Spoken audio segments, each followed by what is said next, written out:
Assalamualaikum warahmatullahi wabarakatuh. Salam sejahtera untuk kita semua.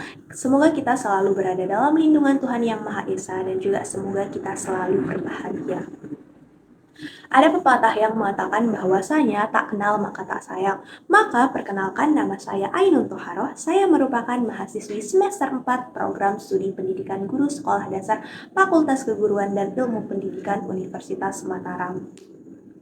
Tujuan saya membuat video ini tidak lain dan tidak bukan untuk memenuhi tugas pada mata kuliah diagnostik dan remedial teaching yang diampu oleh Bapak Dr. Hari Hitono dan Ibu Hikmah Ramadhani Putri.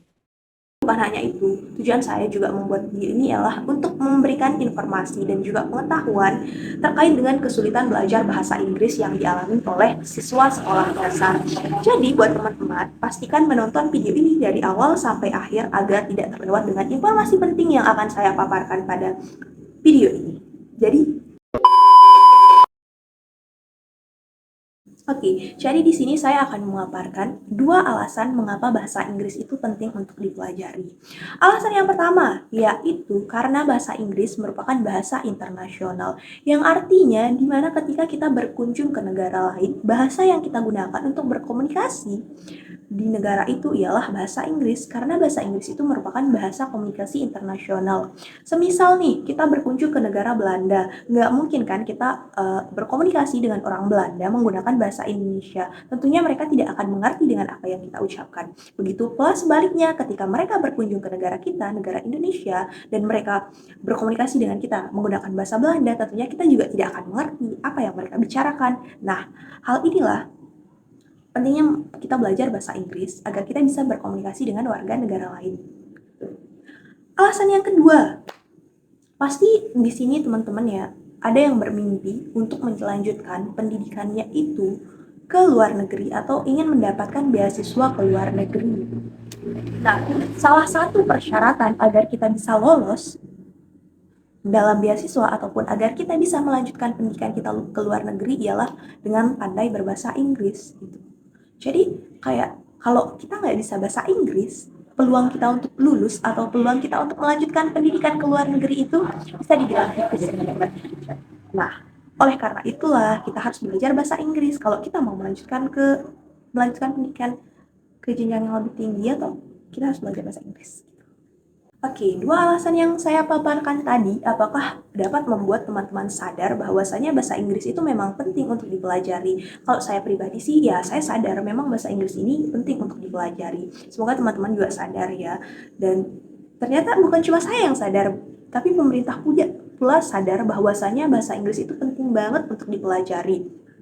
Itu bisa kita lihat dalam kurikulum pendidikan Indonesia, mata pelajaran bahasa Inggris itu sudah masuk dalam muatan lokal yang dipelajari sejak jenjang sekolah dasar atau SD. Nah, bahasa Inggris ini memang harus diajarkan sejak dini, karena usia anak pada tingkatan SD adalah saat atau fase di mana mereka mengalami perkembangan otak atau kemampuan.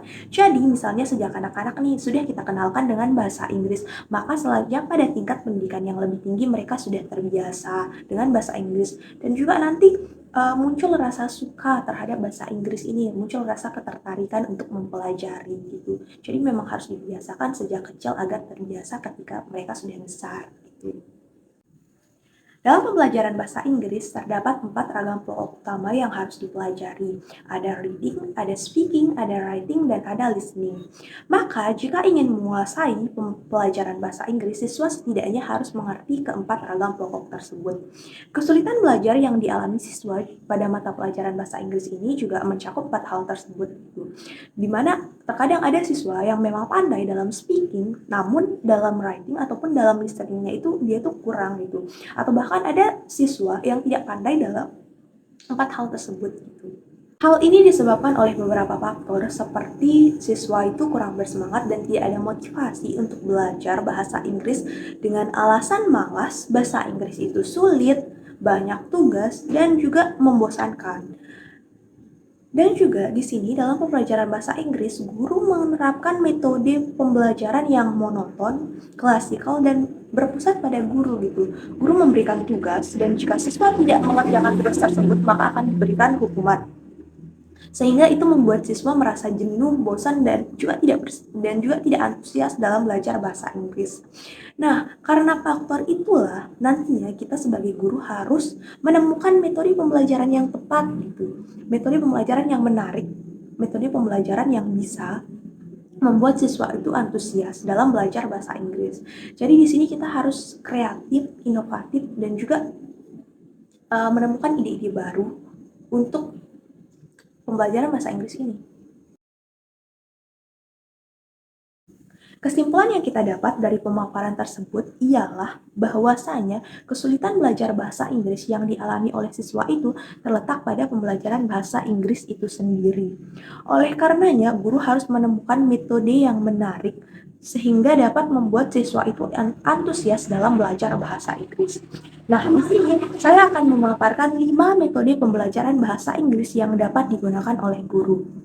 Yang pertama, ada metode Total Physical Response atau TPR. Metode ini merupakan metode pembelajaran yang sesuai dengan konsep learning by doing.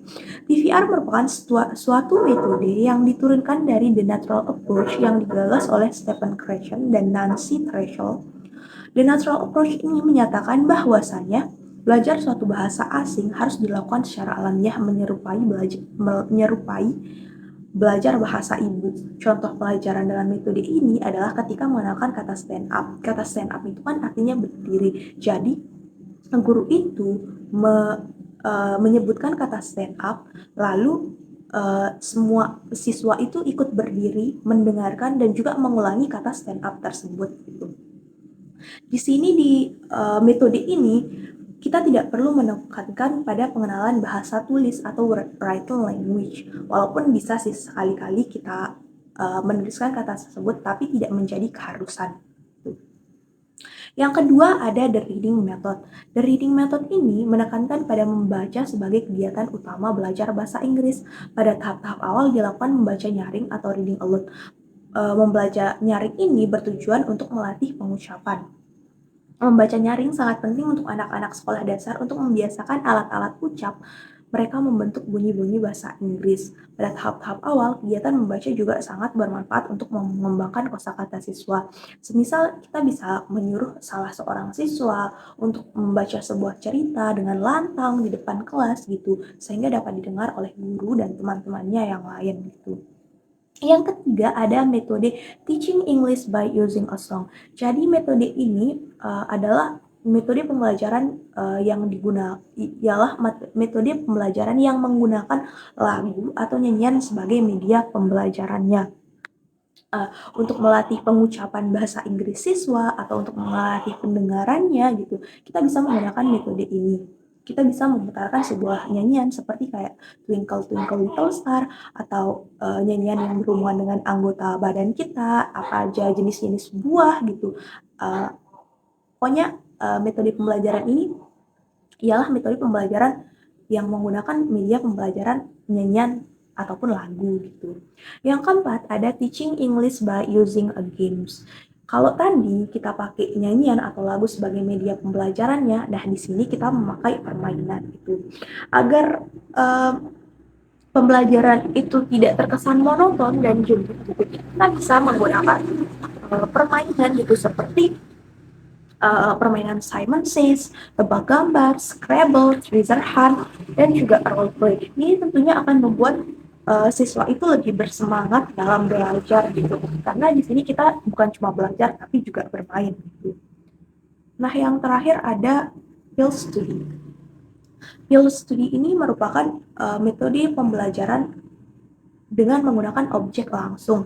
Semisal kita bisa membawa siswa ke sebuah taman, di mana taman itu ada pasti bunganya, ada rumputnya. Nah, di sana kita bisa menanyakan kepada siswa, oh rumput ini bahasa Inggrisnya apa, bunga ini bahasa Inggrisnya apa. Jadi dengan seperti itu, secara langsung, pembelajarannya secara langsung itu akan membuat pembelajaran itu lebih bermakna dan juga lebih diingat oleh siswa gitu. Kalau cuma guru yang berusaha untuk membantu anak dalam menguasai bahasa Inggris, tentu hasilnya tidak akan maksimal. Oleh karenanya, kita juga membutuhkan peran orang tua untuk membantu anak-anaknya dalam menguasai bahasa Inggris ini. Karena kita tahu juga bahwasanya anak-anak itu lebih banyak menghabiskan waktunya di rumah daripada di sekolah, lebih banyak menghabiskan waktunya bersama orang tuanya daripada bersama gurunya. Nah, berikut akan saya jelaskan 4 peran yang dapat dilakukan oleh orang tua untuk membantu anak-anaknya belajar bahasa, untuk membantu anak-anaknya menguasai bahasa Inggris. Yang pertama, gunakan bahasa Inggris dalam percakapan sehari-hari. Nah, untuk meningkatkan kemampuan anak dalam menguasai bahasa Inggris, orang tua itu bisa berupaya dengan mengajak anaknya mengobrol dengan menggunakan bahasa Inggris. Tidak perlu menggunakan istilah-istilah yang sulit, cukup yang sederhana. Misalnya ketika anaknya menggunakan baju, orang tua itu bisa bertanya, baju ini bahasa Inggrisnya apa? Celana bahasa Inggrisnya apa? Rok bahasa Inggrisnya apa? Gitu. Terus yang kedua itu ialah membaca cerita bilingual bersama. Jadi mungkin sebelum anak-anaknya tidur, orang tua itu bisa kayak membacakan cerita, baik itu cerita bahasa Indonesia atau bahasa Inggris, ataupun cerita bahasa Inggris yang memang ada terjemahannya gitu. Atau bukan hanya ketika dia tidur atau ketika menghabiskan waktu bersama, orang tua itu bisa membacakan cerita atau meminta anaknya itu membaca cerita tersebut gitu. Terus yang ketiga, jangan terlalu menghiraukan kesalahan grammar. Nah, karena kita tahu ya bahasa Inggris itu yang pentingnya itu kita ngerti gitu, walaupun grammarnya itu salah, ya nggak apa-apa, yang penting kita mengerti dengan apa yang orang lain ucapkan gitu. Apalagi kalau kita apalagi ketika orang tua mengajar anaknya gitu, jangan terlalu mengoreksi grammar gitu, asalkan kosakatanya tepat gitu, pengucapannya tepat, ya tidak apa-apa gitu. Justru itu tuh bagus, lebih berdampak kepada kepercayaan diri anak tersebut. Yang keempat, memasang berbagai poster vokabuler bahasa Inggris di tembok. Nah, ini merupakan langkah-langkah yang banyak dilakukan oleh orang tua di Indonesia ya gitu. Misalnya kayak memasang poster terkait dengan huruf angka 1 sampai 100 bahasa Inggris gitu, atau enggak huruf A sampai Z bahasa Inggris. Itu juga bisa membuat anak itu kayak terbiasa gitu ketika melihat tembok, oh bahasa Inggrisnya 20, 20 gitu. Jadi itu merupakan salah satu langkah yang memang tepat yang dilakukan oleh orang tua gitu. Nah, dari pemaparan awal sampai akhir kita dapat menyimpulkan bahwasanya belajar bahasa Inggris itu memang sangat penting dan harus diajarkan sejak dini. Namun, pembelajarannya itu juga harus memperhatikan metode-metode apa saja yang digunakan gitu. Metode pembelajarannya itu harus menarik sehingga membuat siswa itu antusias dan bersemangat dalam belajar. Dan juga di sini kita tidak hanya mengandalkan dari guru saja, tetapi orang tua harus ikut berperan serta dalam membantu anak-anaknya menguasai belajar bahasa Inggris gitu. Tak terasa ya teman-teman, ternyata kita sudah berada di penghujung video. Semoga apa yang saya paparkan tadi bisa bermanfaat dan menjadi ladang pengetahuan bagi kita semua. Jika ada kesalahan kata, saya mohon maaf, dan jika ada kelebihan mohon disimpan dalam hati. Saya akhiri dengan terima kasih dan wassalamualaikum warahmatullahi wabarakatuh.